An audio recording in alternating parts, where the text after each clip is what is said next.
Bonjour à toutes et à tous et bienvenue pour un nouvel épisode de Joue la Combatless.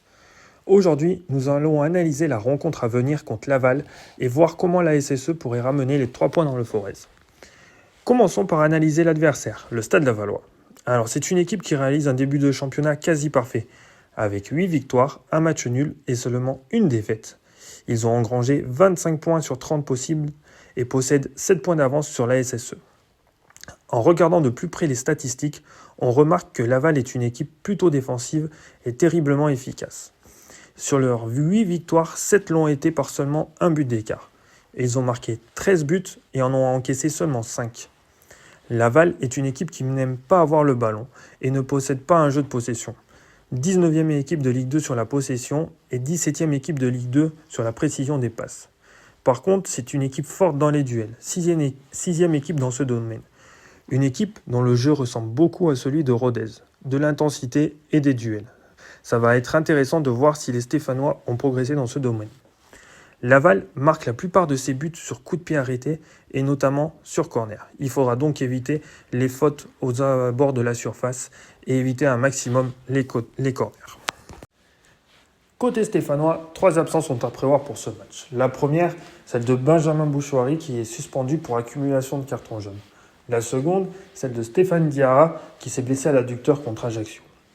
Et enfin, Ben Taïg qui s'est blessé dernièrement à la cheville. Laurent Batles va donc devoir changer son 11 de départ. Pour cela, il a plusieurs options. Moi, j'en choisirais une. C'est celle de jouer l'offensive. En effet, on pourrait très bien laisser la balle à Laval et jouer en transition pour espérer les contrer et marquer un but. Mais cette tactique pourrait être extrêmement risquée. Pourquoi ? Parce que Laval est une équipe en feu depuis le début de la saison.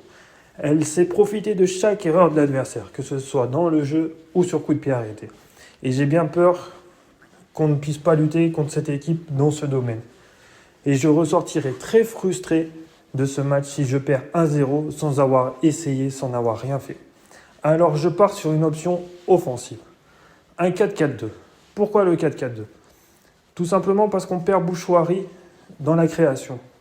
C'est notre joueur le plus créatif au milieu de terrain et je n'aurai personne d'autre dans l'effectif pour le remplacer au niveau qualité.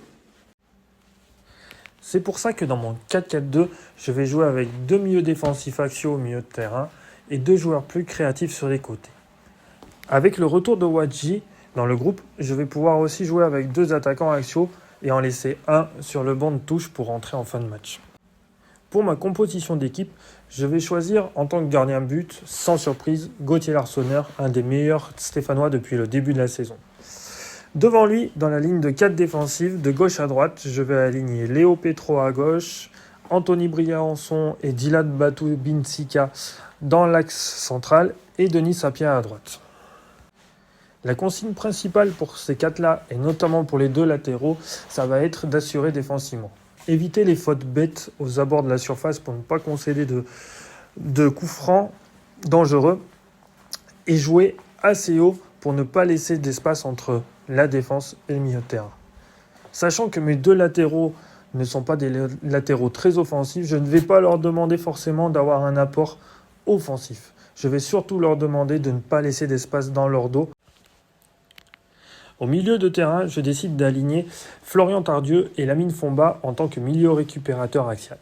Pourquoi ces 2 milieux ? Tout d'abord parce qu'ils sont capables de couvrir beaucoup de terrain dans la phase défensive.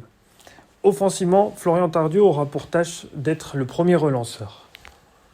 Grâce à sa technique de passe, il doit pouvoir casser des lignes et alimenter les joueurs offensifs.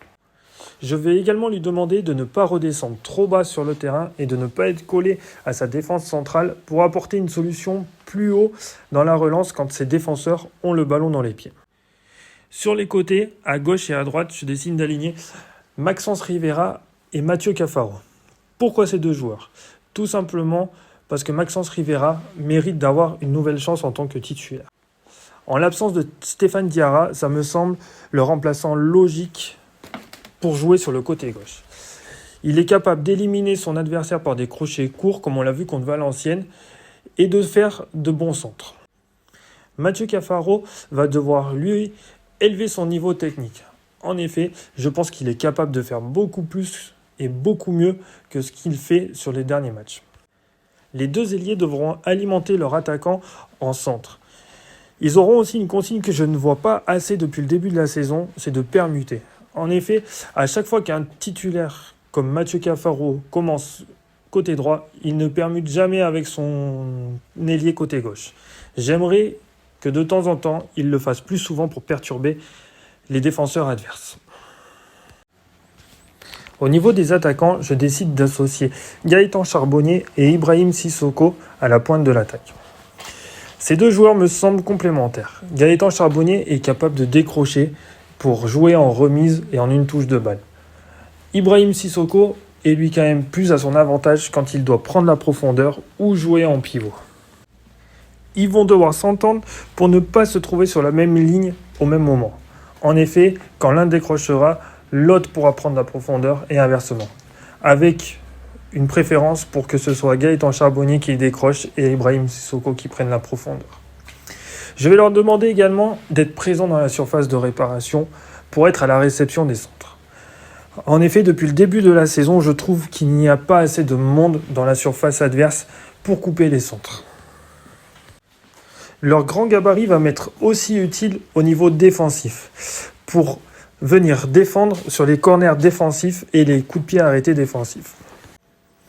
Je vais garder également sur le banc des joueurs de profondeur et de vitesse comme Ibrahim Awadji qui revient dans le groupe, peut-être Aymen Aiki qui va faire partie du groupe ou Karim Cissé qui ont tous les trois des jambes et de la vitesse.